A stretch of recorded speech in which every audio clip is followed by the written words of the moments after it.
Hey guys, I am CJestrada and welcome back to my channel. So today is May 1, which is Labor Day, and so holiday man ron, so meaning wala ko duty. Vlog time, alright? So mga pisa take para na ako energy. Ay kainit sa panahon. May 1 na gyud, so more than 1 month na ta nag-ECQ. Hopefully na ma-lift na ning ECQ or di na siya ma-extend ka May 15, pero tanaw na to kay natin mass testing sa Cebu City karong next week. So medyo mag-andam ta na, and that's the latest update from our city. So kamo sa inyo ang city guys, if namoy update sa inyo, please comment down below para makaibawasan.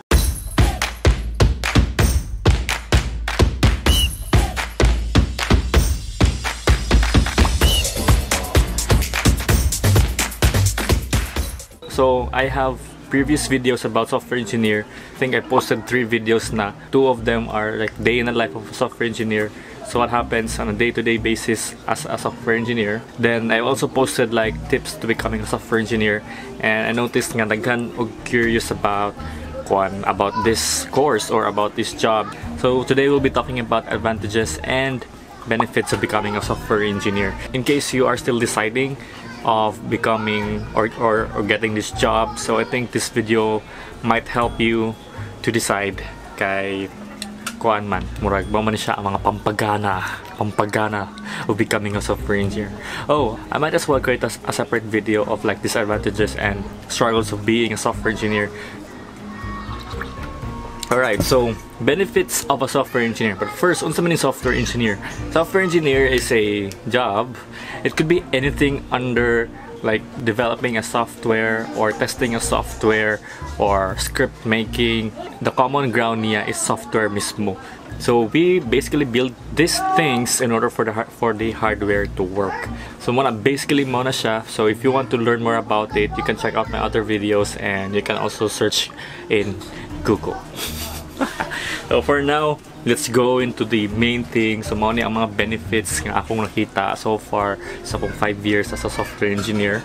Number 1, flexible working hours. So some other jobs require 9 to 5 work. So mo na medyo kanang strict gid ang time. So mo na late, na ay kanang deduction sa late, pero kanang thankful ko sa sa akong company kay walay late sa mua because of our flexible working hours for the reason that ang software engineering job man gud is mag-require siya og teamwork and other teammates kay naa sa laing nasod, so laing time zone. So we have sometimes to meet. Agree ang manok. So sometimes we have to meet and tackle about the task that we need to do the job. So mao na nga usahay kay mo adjust ang time depende kung na kay meeting sa gabi and other ceremonies as a software engineer. So mo na nga usually flexible gid na ang time good. Pero if wala rin mga something like needed good nga kagabi, so pwede rin mo adjust yun kuan. Being in a flexible working hours schedule does not mean nga dili nimo kumpletuhon ang required hours sa atong law nga 8 hours. So mo na sa mga side kay dapat lang yun mahuman mo ang 8 hours sa adlaw plus 1 hour, which is 9 hours per day apil ang break. Okay, wala pa mo muna convince nga mag software engineer. Sige, kapisa ta. I think ang next nga advantage or benefit of being a software engineer is you get to travel internationally, or depende kung asang kuan, pero at least na ay business travels. If you have been following me diri sa akong channel, I've been to different countries, no, like I've been to Singapore, I've been to the US for a couple of times, and that's because of my job. So ila kong palargahon nga to sa site sa customer, which is I think ang first na ko nga customer kay namang nga to sa Singapore. So mo na nga nakatog Singapore, and the next na ko sa US sa Michigan. So nakatog Michigan. So I go there from like weeks to months depende sa requirement. I go there to meet with the customer itself, and then to get the requirements and probably solve some issues nga lisod kayo i-work on sa kuan sa mga office. Kay naman mga cases nga limited good ang resources sa inyong office, like for example mga network connections sa network sa customer, dili restricted siya sa office kay for some security reasons. So mao na nga magpadala sila og software engineer ngadto sa site sa customer para ma-alleviate og ma-mitigate ang process or kanang masolve siya ba or pwede sa mas mapadali ang trabaho nga kinahanglan sa customer so something na. There's a lot of things nga nindot ana nga experience kay first is you get to travel abroad for free. Wala kay gasto kay usually ko man na gasto mo na sa company including food, shelter, and transportation, and then dapat yung allowance mo ha, di ba?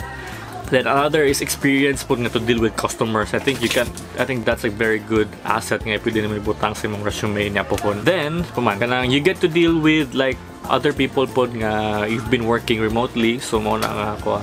And then you get to explore as well the real environment sa customers. So if you get that experience, magamit na nimo, ma-take into consideration nimo siya sa imong mga ideas when it comes to implementing such feature. So for example, kanang among product na nasa groceries. So, nato ko sa mga customer site ngadto sa United States, and then I get to see the real production area. So meaning real nagigamit agad mo ang machine gyud sa mga tao. I get to observe kung silang behavior, I get to observe kung silang interaction sa mga machine.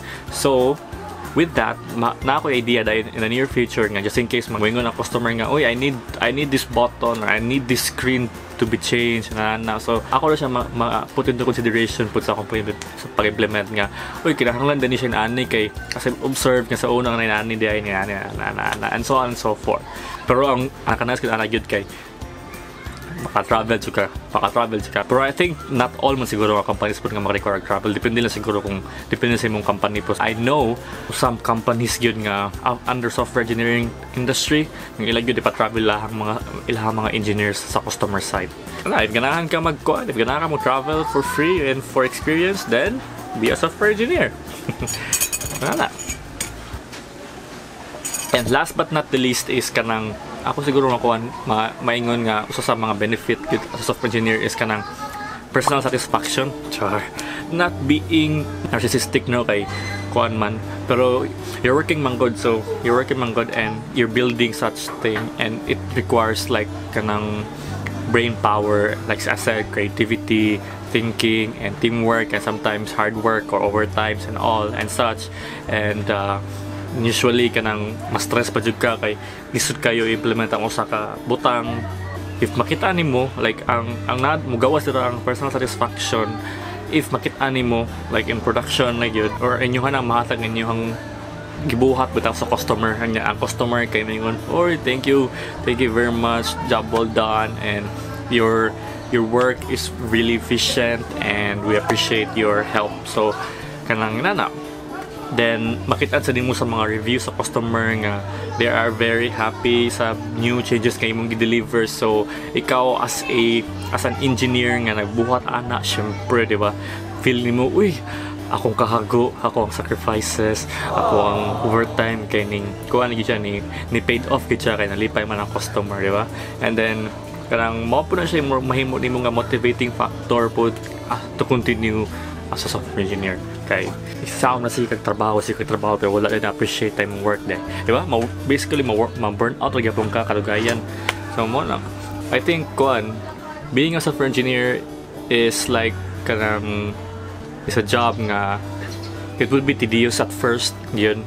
So tedious ka siya at first kaya you have to learn new technologies, you have to learn the system if existing na, and then you need to spark your creativity yun and initiative.